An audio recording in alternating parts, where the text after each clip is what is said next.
Hello, this is Sheila Bender, and you are listening to In Conversation, discussions on writing and the writing life. Today I have with me in the studio Port Townsend resident Tess Taft. As an oncology stress management specialist and family therapist who has served cancer patients and their loved ones in hospitals, cancer clinics, homes, nursing homes, hospices, and private practice settings for 40 years, she has published the book Calming the Emotional Storm of Breast Cancer and has had chapters published in 2 additional books, Living and Thriving with Lung Cancer and Living and Thriving with Pancreas Cancer. She has more books to come, and she'll tell us about them. She is committed to serving people whose life-threatening diagnosis or that of a love has propelled them on a journey inside themselves to find emotional and spiritual healing and peace. She comes to this work after earning a master's degree in social work from the University of Washington in 1979 and a marriage and family therapy training program in 1981. She became a certified specialist in interactive guided imagery for medical clinicians in order to teach clients this unique and powerful tool to help with symptom and stress management and to explore and deepen hope and well-being. Welcome to the program, Tess. Thank you. I'm so glad you're here. You've got a big smile and you seem like a really calm person. And one of the things I want to ask you about is not only your books, but how writing might play a part in helping you center with all of the sadness that you must experience and stress in clients. Well, people often wonder about how I manage the sadness and the stress, but I don't feel sad or stressful because what I'm doing helps me feel useful. So I think a lot of people assume that there's great sadness, but there's great hope. And hope is something that never dies, it just changes. So as people go through a cancer experience, diagnosis, the shock of that, and then the predictable crisis points in cancer, which are diagnosis, beginning treatment, midway through treatment, which is a time when people can't move forward, but they can't go back. And they don't know how they're going to find the energy to keep getting treatment. And then ending treatment when all the soldiers go home and people feel alone. And then a recurrence, which is a crisis. And then a terminal diagnosis, and then dying. As they go through those periods, hope is continually renewed.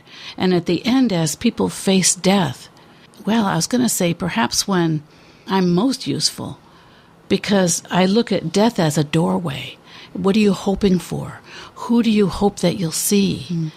If people don't believe in an afterlife, which some people don't at all, what kind of a legacy do you want to leave? So there's always hope. There's always ways to move forward through stress and through their own sadness. So tell us a little bit about your book, Calming the Emotional Storm of Breast Cancer. I know you have a story about the inception of this book or its publication. So tell us about that, and also how some of what you're talking about right now is perhaps in the book for its readers. I was asked to write a chapter in a book by a series of physicians that I worked with. The book was called Living and Thriving with Breast Cancer. And I wrote this chapter, but the focus group liked my chapter so much they pulled it out and made it its own book, which is lovely.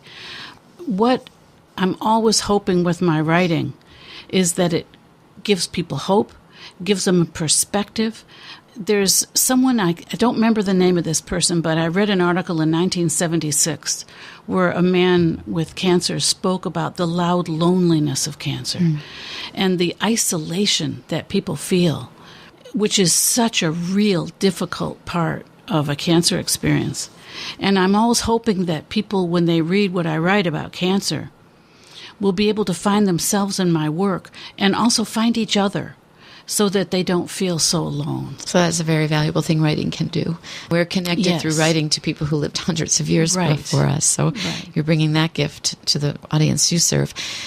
Speaking about focus group, liking your chapter so much they made a book. Most of us as writers don't have that experience. So who was the focus group and how did that work? When I started with this oncology practice, there were 4 oncologists. And when I left and retired, there were 40. So near the end of when I was working with them, in the last 5 years or so, is when one of the radiation oncologists named Christopher Lee in Spokane at Cancer Care Northwest, he's the one who decided to write these books. And so he gathered physicians that he knew from the practice and from around the country to work on these books with him. And then he published them. So when they picked up this book, he published it. I see. Yeah. So it's a very big endeavor. Yeah. Yeah. And the nice thing about these books is that their cost is paid for by the pharmaceutical companies. And then these books are spread out free for people with cancer all over the country in waiting rooms. So it's a way to really get the word out to lots and lots of people. It's a really, really very interesting exciting project. Yeah, that's great. Well, when we were talking before we went to more formally talk in the program, you mentioned that I might ask you how you came to writing, if you enjoy writing, and what the challenges are. Yeah. So why don't we tackle those three big questions? Okay. Well, when I think about how I came to writing, my first thought always is when I was a little girl, about 12, and I was at a sleepaway camp. And my father sent my letters back to me with red ink correcting me.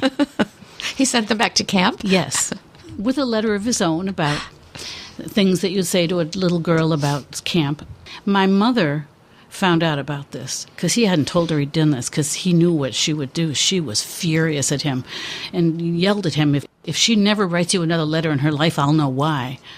But I never was offended by that. My father taught English in college. He was a Shakespeare and Tolstoy scholar. So he was very interested in writing and always encouraged us. When I used to have trouble writing, he would say, tell me what you want to say it out loud. That's how you need to write it. Speak to me and then write. So he was a great coach, a writing coach. That is the funniest writing story I've heard in a while. Yeah. And so did you learn from his red marks on your letters? Oh, yeah. Yeah. And I used to be a big letter writer. And my letters were stories. And people have often told me how much they loved my letters. And boy, since email, I really don't write as many letters, but I'd love to get back to that. A lot of us say that. There's some art in it that is missing. One of the great joys in my work about writing for me has been helping people write legacy letters as they're dying. And these are letters to people that they love that they're leaving. Letters including my favorite stories about you, things I learned from you, my greatest hopes and wishes for you in your life. I tell them not to extract promises, like don't grieve for me and be happy, stuff like that, because that's not fair. But helping people write those legacy letters is a great joy for me, and I can help them edit them as we go. Beautiful. The most difficult one was in some ways typical because people have such a very difficult time writing these letters. I ended up making a handout with ideas they might want to include because they just go blank when they think about writing these letters to say goodbye to people they love, and they put it off. And one woman was a single parent of a 9-year-old and could not do it and really wanted to be able to do it, but could not do it because she, like many people, felt that if she did it, she'd be then ready to die and okay to die, and she didn't want to die. So I remember realizing she was dying and it was coming close, and I went to the hospital and sat with her, and I'll call her Mary, and I said, Mary, we need to do this now if you want to get it done. You talk, I'll write, because she was too weak to write. And she talked these beautiful words to her daughter. And then I said, now you sign it, because I've written it, but you sign it. And she signed the letter, and the pen fell off the page, and she died. Well, you can see I have tears in my eyes. Yeah, it's amazing. People don't realize the power of the written word in their legacy letters. They just don't realize them. They don't realize the impact of them on people they're leaving behind. Yeah. So your template is available somewhere besides when you work privately with people? It certainly will be included in the book I'm writing now. Good. And that book is called? Right now it's Cancer's Healing Journey, Navigating the Predictable Crisis Points. It'll be something like that, even if that's not the title. And we can look for it with your name, Tess Taft, T-A-F-T. Yeah. Thank you. So those are challenges that people writing legacy letters have faced, and you help them and coach them through. Do you like writing? Probably like many people you talk to. I love it and I hate it. When I'm in the zone, it's ecstatic. I have this sense I'm getting just what I want down on the page. And my goal is always to invite people in to my writing. I've been teaching at 2 universities for many years, and the first time I taught, I was asked to write 3 syllabi for classes I was going to teach. The department gave me some examples of syllabi. They were just boring. Yes. And I thought a syllabus should be a teaching tool. It should be something that people read and they say, oh my gosh, I want to take that class. They should be learning right from when they read the syllabus. I totally agree. And so I wrote these 3 syllabi, which she said were wonderful, and I was delighted with that. The challenge for me is that when I talk with people, when I talk with clients we're families, there's immediate feedback. I know immediately where we're going. With this, it feels like I'm writing into a void. And you don't get feedback until it's done writing. Right. So it feels like I'm writing into a void. The other thing is, for me, a lot of times, to be able to write, I need to talk with someone first. I have a wonderful friend named Lynn Walters who does that for me. I talk to her about so you're following what I your want to father's write. advice. Yeah, and then I write it. So once I've said it, it's easier to write. Mm-hmm. Part of the challenge for me is that both my parents were very good writers. My father, though, was a scholar and was asked to write for many years. And he refused to. He said, I'm a teacher. I'm not a writer. I'm a teacher. And my mother, when she retired, wrote a book. What was her book? Her book was about how to teach kids in high school how to love to read. So you come from a family of writers and teachers. Yeah. And she wrote this book. She poured herself into it and got long letters back from publishers saying it's wonderful, but it's not how literature is taught nowadays. Used to be the way you taught it, which is, what is this author trying to say? Now what they want you to talk about is, how does this author's writing make you feel?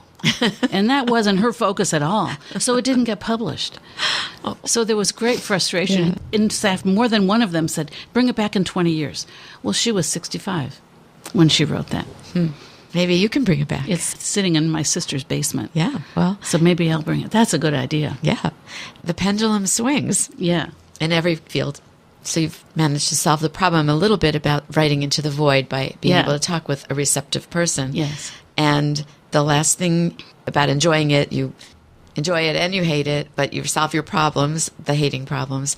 And then what about the challenges? Is that the biggest challenge, writing into the void? You are listening to KPTZ 91.9 FM, Port Townsend.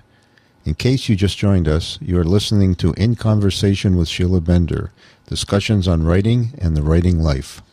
Sheila is talking with Port Townsend oncology therapist Tess Taft about how counseling her clients living with cancer diagnoses led her to become a writer.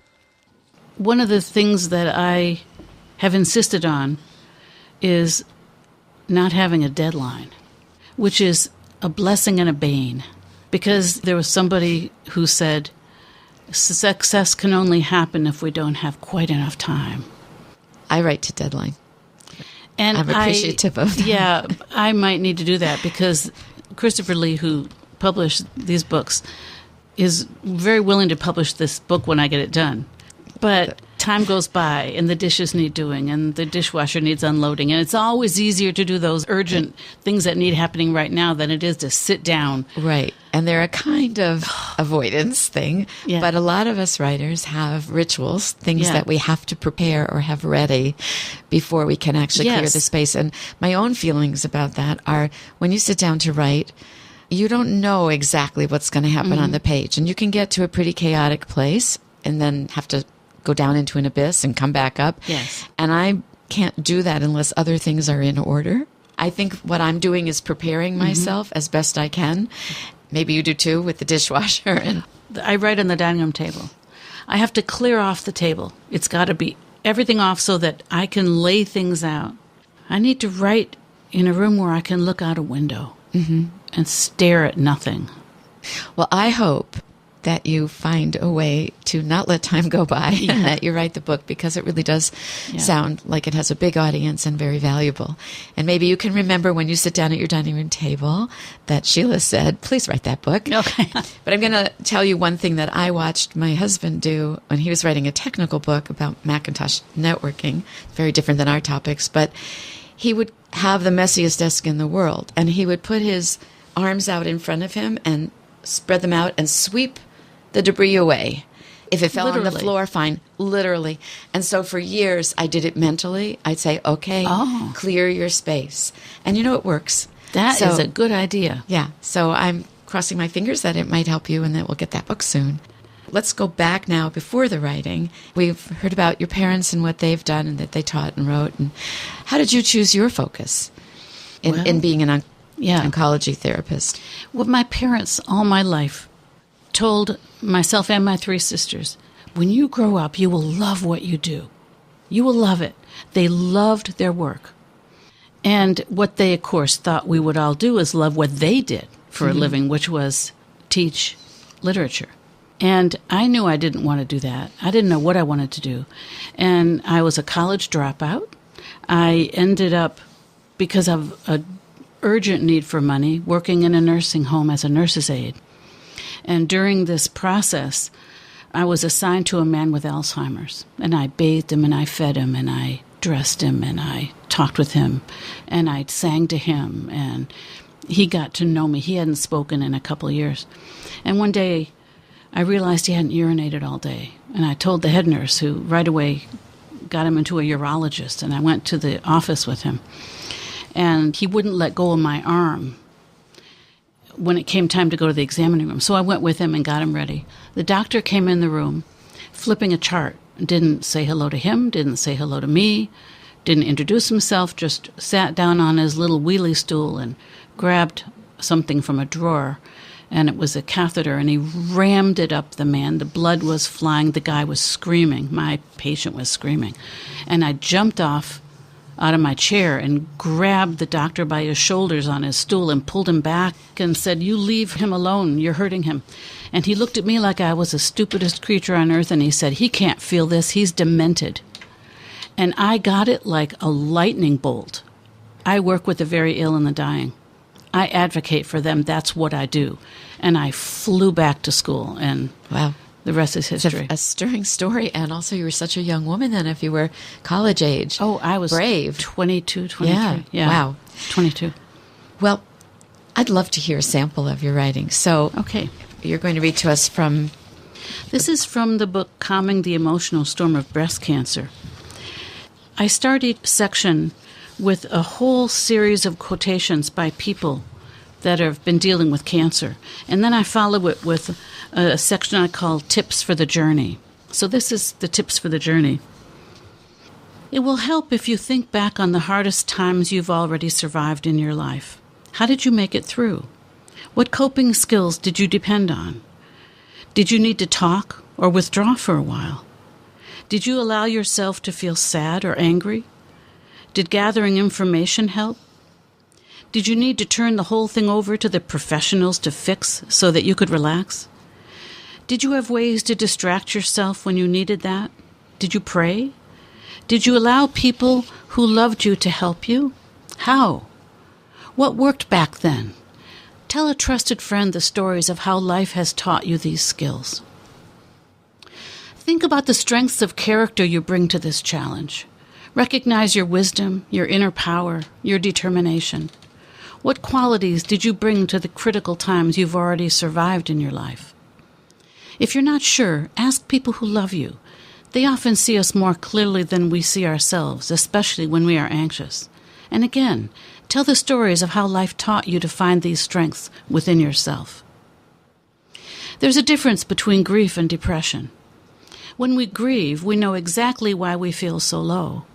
When we are depressed, we often live in a cloud of unease and sadness without really knowing why. Sometimes people feel both. Things that used to bring you pleasure or even deep joy may feel empty now. Grieve through the losses that diagnosis and treatment have forced upon you. Meetings with a counselor can help you figure out where you are stuck, ways that might help you feel more centered and peaceful. Conflict often happens in families when differing ways of coping with cancer collide. It is important to allow people to cope in their own ways. For example, one person may be devastated by fears that you will die. Another may be totally focused on what you need to do to complete treatment. Or one person, in order to relax, may need to hear every update, every detail, attend all of your doctor's appointments and treatment sessions. For others, this might cause unbearable stress. The statement to avoid among family members is, "You shouldn't feel that way." Men and women have different ways of feeling and coping with breast cancer. Men often feel helpless because they can't fix the women they love and work hard to get life back to normal as quickly as possible. Women partners can feel as though he doesn't understand or welcome their need to express fear, sadness, and anger. It helps if women can find a breast cancer support group and close friends who can listen. It helps the relationship if both partners can understand and accept that men may not always be able to accompany their partners on the emotional journey of breast cancer. It is normal to feel very frightened when breast cancer is diagnosed. It is also normal for emotions to sink below awareness at diagnosis. In a crisis, we must stay focused. However, don't be surprised later when the feelings of crisis have passed, which they will, and your feelings from diagnosis rise to the surface. If this happens, remember that your emotions are simply catching up with the rest of you. Let yourself express them with someone you trust who can simply listen without having to fix this. And please remember this, you are not the burden weighing on the people who love you. The cancer is burdening all of you. For every family, when cancer is diagnosed, the fear of death is real, painful, and lasting. What you've all lost forever is the assumption that you will die of old age. This is called anticipatory grief, and it happens when any loved one's life is threatened, whether they die from disease or not. That is part of the burden cancer places on all of you. Ask someone close to you to remind you of this, that you are not the burden when you forget it. Most people do. Well, thank you, Tess. What I hear as a writer and a recipient of the words is how beautifully you start by asking people to remember how they've gone through crisis before, and what resources they had, and which ones they used, and then give us this heavier information about depression and feeling like a burden and maybe not being able to have our partner match us on the emotional journey. So just did that beautifully, just drew me right in to myself. How do I do life? And then gave me some wonderful information. So thank you. Thank you. I like your style, and I think it will work really, really well in your next book. I would like to know if you have any other questions that you wished I had asked you. Well, maybe something about some of the basic beliefs I come with about cancer to this writing journey. Okay. So how those basic beliefs show up in your writing? Yeah. Good. Yeah. Okay. And one of them is that I believe that a belief is only what we believe to be true in the moment, and that they change and they grow and they need space to breathe. They need room to change and permission to change. People come to me and I always ask them, why do you think you got cancer? And something I've noticed is that women usually blame in. I didn't handle my stress well enough. And men usually blame out. What the hell was I exposed to? What gave me cancer? When I talk with people about beliefs, I talk to them about what belief needs to go so that this new belief can take root. What belief needs to go to make space for who you're becoming now because of the cancer? And I think about that with my writing. What beliefs need to go so that I can actually sit down and finish this book? And while you're writing, beliefs come and go. Yes. You believe you're writing one thing, and the words are telling you you're actually writing something else. Yes. And what do you have to let go in order to let the words be smarter than we are? Let go of my own agenda that's in my head and let it come from a deeper place. Yes. Instead of my brains from my wisdom. Mm-hmm. But I think living requires hanging on for dear life, and dying requires letting go. And there's that gray area in between. And that's like writing, too. What do I need to hang on to? What do I need to let go? And there's that gray, confusing period in the middle. Absolutely. When things are coming and going and shifting. It's like walking on quicksand. Right. And how do you know the difference is my question. But you mentioned being in flow. I don't know if you used that word, but the times when the writing's coming and how ecstatic that can feel. Something can happen, and then it's almost like we're not having that question. That grayness sort of just goes away. Yeah. And it doesn't seem to be anything we've done exactly. Do you have any words on that? Because that is one of the mysteries of writing, and it sounds like it's one of the mysteries of how you help people. Well, I think that there's much more going on in our decision-making than we are aware of. I believe that the world is multidimensional. I believe that people who love us that have died are with us, guiding our path. Many people don't believe that, but after working with people that are dying and being part of witnessing long conversations that I hear one half of in the days before someone dies because they're talking to someone else who's died, I think that's important. So one of the rituals I have before I write is to ask for guidance from all the sources of love that come to me.